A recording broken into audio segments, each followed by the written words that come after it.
is with regard to the Maharashtra crisis. BJP chief, the BJP unit chief in Maharashtra, Chandrakant Patil, arrives in Surat in Gujarat on a chartered aircraft.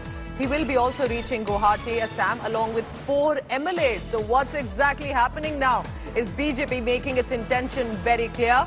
Because Chandrakant Patil, remember, yesterday also in his press conference, looking absolutely confident, but also a casual speech there, stating they do not know much about what's happening. But this time it appears 4 MLAs with Maharashtra BJP chief Chandrakant Patil, the aircraft landing in Surat. These are the latest visuals coming in on your screen. So this aircraft, as Maharashtra BJP unit chief Chandrakant Patil, lands in Surat in Gujarat, where some of the rebel MLAs were at a resort, remember. But now this same aircraft will include 4 other MLAs of Maharashtra and will be then heading to Assam. Very interesting. The BJP waiting for that single opportunity right now, as in when it becomes clear if Uddhav Thackeray has been able to resolve this crisis or the Maha Vikas Aghadi government in Maharashtra is set to fall. Alright, so these are the latest visuals on your screen. A chartered aircraft for the Maharashtra BJP unit chief Chandrakant Patil. The aircraft, while touches down in Gujarat, he will be accompanied by 4 MLAs with him that will then be heading to Assam. So making it very clear, if at all, that confidence, remember, coming in of Eknath Shinde and 46 MLAs, remember, is a whopping number. Because even yesterday when Sanjay Raut was speaking to our executive editor Sahil Joshi, he tried to play it down and say maybe Shinde has 17, 18 MLAs. But by the night, it was already touching to about 30, 35. Now he's claiming, there's no clarity yet, but his claim is very confident that I have 46 MLAs. So why does that number important? That number is important because with 46 MLAs and any number beyond 37, anti-defection law is not needed. And therefore, the BJP can quickly jump in, claim that this Maha Vikas Aghadi government is now in minority and they have the numbers to form the government, and numbers way beyond expectations.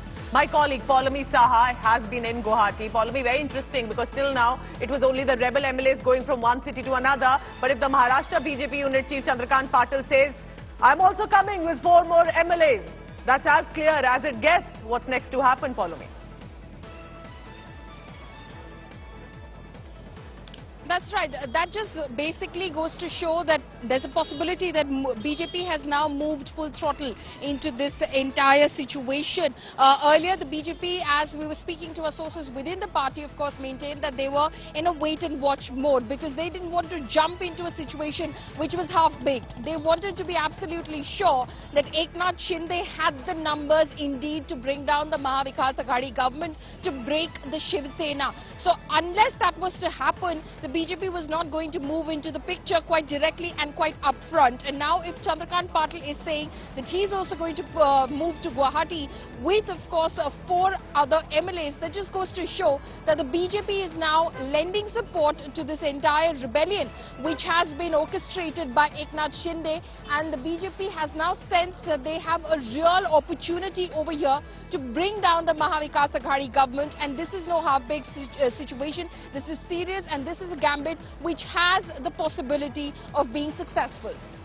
Paulami, before I come across to you for the second question, I want to tell our viewers watching right now that Paulami is right outside a resort in Guwahati, where now those rebel MLAs who had flown from Surat landed in Assam.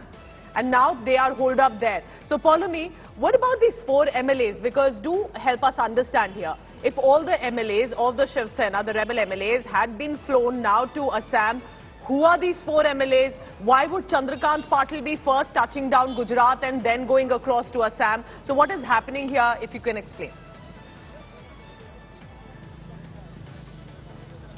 Well, we of course have to wait for those details to emerge right now. Remember, there are a lot of figures which are being bandied about since yesterday as to how many MLAs there are. Like, for instance, when Mr. Eknath Shinde was having a conversation with our colleague Preeti, he said, I have 46 MLAs. How many of these are from the Shiv Sena and how many are others? That is extremely crucial because while, of course, eventually in the formation of a government, it is important to have as many numbers as possible, get the smaller parties in, get whatever support you can get in order to form government. But when you want to defect away from the Shiv Sena and successfully without attracting the anti-defection law, then you need 2/3 of the party's current strength in the House, which is 55. So you need 37.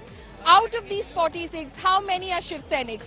That is going to be extremely crucial. So who are these 4 that are going to come with Chandrakant Patil? And this entire route which is being followed, Maharashtra to Gujarat, Gujarat to Assam, I mean, we have been asking some of our sources about this as well.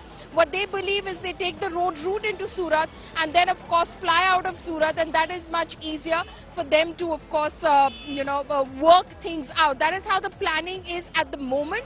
But again, let's see how it pans out, because eventually, like I said, everyone's banding about numbers, but when it comes down to the final picture, it will be all about the signatures on that piece of paper, Pooja. All right, Paulami, thank you so much for tracking all the latest, and I just want to tell our viewers how Paulami also had touched down Mumbai, but within hours, as the situation changed, has then now flown to Assam so that you get the latest coming in from this mega crisis that's unfolding. Paulami, thank you very much.